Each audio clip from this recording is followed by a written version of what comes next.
Being in the financial field for almost 2 decades now, I've heard everything. I've heard, if I put my money in the stock market, am I going to lose my money, or can I lose a massive chunk of my money if I continue to risk it? What type of investor am I? Am I moderate? Am I conservative? Am I aggressive? And what can I look forward to in the near future? Or people ask me, what's the best college fund that I can participate in? Or who is the best life insurance company to go with? All of these different types of questions. Here's another one. My mom and dad need some type of Medicare Advantage or A, B, and D, some type of coverage that's going to cover them with their supplemental insurance plan. There's a ton of different options that I deal with on a daily basis. Whether it's all those questions or some random out of the moon question that I might get, it all comes down to one thing. Show me the money. That's right. Show me the money! Show me the money. The biggest thing that can affect your money is penalties and taxes. What I'm gonna do in this particular video is I'm going to overview certain rules about qualified money. Now, there's 2 types of investment plans. There's the plans that take qualified money, and I'll just put it up there, qualified money, and there's plans that take non-qualified money. Now, qualified money has not been taxed yet, whereas non-qualified money has been taxed yet. Lots of my clients, they ask me, am I planning my favorite uncle's retirement, Uncle Sam? Or am I planning my own family's retirement plan? And how do I pass on all of this wealth over the next 2 or 3 centuries, if you will, in the future? So taking that into consideration, it's really important to know the rules behind your qualified accounts. Now, there's 2 specific rules that I'm going to cover in this video. Number 1 rule is the 59.5 rule right there. Number 2 rule is the 70.5 rule. Now, let me tell you, depending on how you utilize your retirement account is going to be dependent on when you actually distribute money and if you're going to be penalized in that distribution.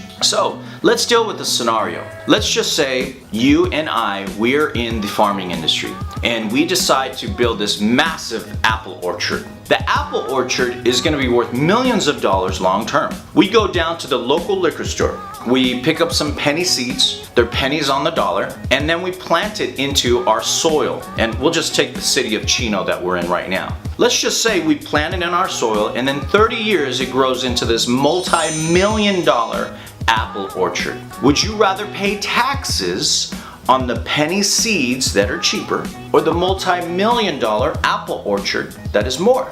Now, most would say, well, I'd rather pay taxes on the penny seeds. So they utilize non-qualified money to put money into a Roth IRA or a life insurance policy or something like that. For majority of us out there, we utilize something called a qualified account, like a 401k or 403b, or those of us that are police officers or firemen, we use 457 plans, and they have different rules. Now, the 59.5 rule applies for people that are not in that 457 plan. The 457 is a little bit different. They have 55 rule.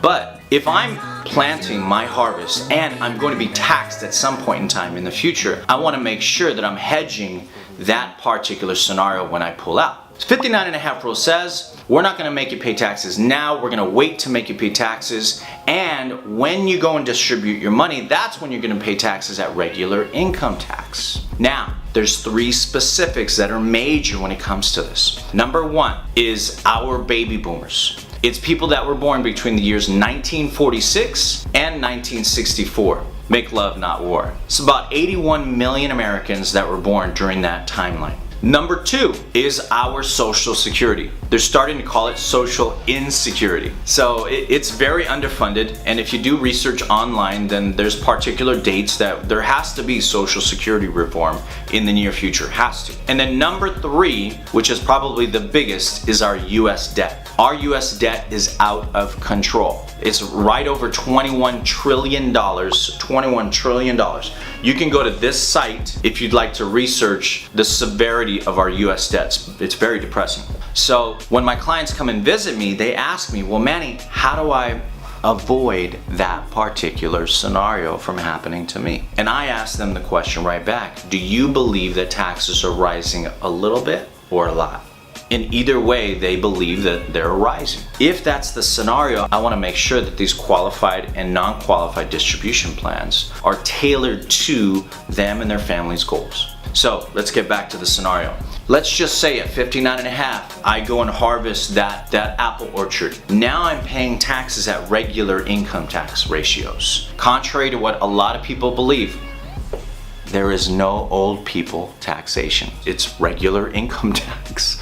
So 59 and a half rule says we're not going to tax you now, we're going to wait to tax you, and then when you go and distribute that money, that's when you're paying taxes on the distribution. If you decide to take your money out before the age of 59 and a half, it's a 10% penalty on top of regular income taxes.